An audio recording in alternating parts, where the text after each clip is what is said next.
এখন কলকাতা স্টেশনের ঠিক মেইন গেটে দাঁড়িয়ে আছি। এই হলো স্টেশনের পরিবেশটা।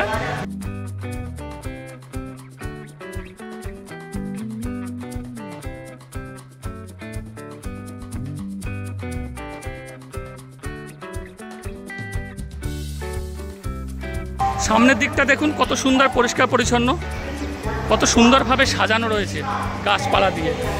এই দেখুন পরিষ্কার পরিচ্ছন্ন।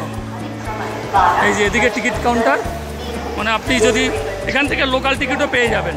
কলকাতা স্টেশনে এখানে ক্লক রুম রয়েছে, বা যে রেস্ট রুম যেটা মানে আমরা যেটা ওয়েটিং রুম সেটা এখানে রয়েছে, সেটা আপনাদেরকে একটু দেখাচ্ছি। দেখুন এই হলো ক্লক রুম, ওয়েটিং লাউঞ্জ রয়েছে এখানে, ওয়েটিং লাউঞ্জ।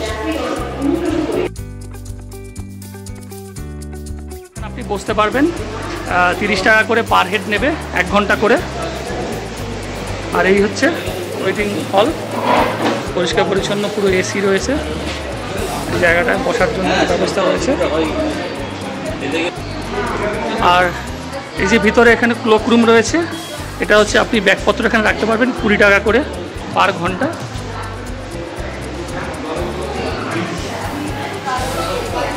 মোবাইল চার্জ দেওয়ার ব্যবস্থা রয়েছে, সমস্ত কিছু। এখানে টয়লেটও রয়েছে। আর এখানে এই যে ক্লক রুম এবং যে ওয়েটিং রুম রয়েছে, এখানে সমস্ত খাবার দাবার পেয়ে যাবেন। সমস্ত ফাস্টফুড টাইপের খাবার রয়েছে এখানে, সমস্ত ফাস্টফুড খাবার রয়েছে। আর এই যে প্রাইস লিস্ট এখানে দেওয়া রয়েছে।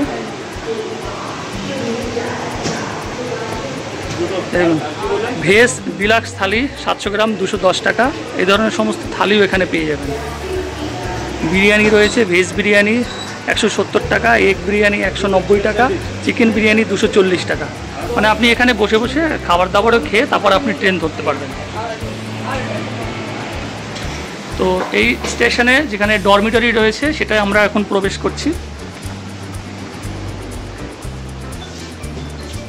ওয়াও, কত সুন্দর, একদম পরিষ্কার পরিচ্ছন্ন, টোটাল এসি। এক একটা বেড রাখা আছে, আর এদিকে বসার সিট রয়েছে। ডরমিটরি ব্যবস্থা এখানে রয়েছে, এটা খুবই ভালো লাগলো দেখে।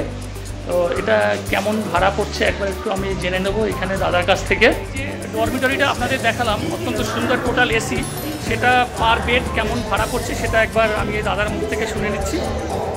আমাদের ডরমিটরি চার্জ হচ্ছে per head per hour 75 rupees.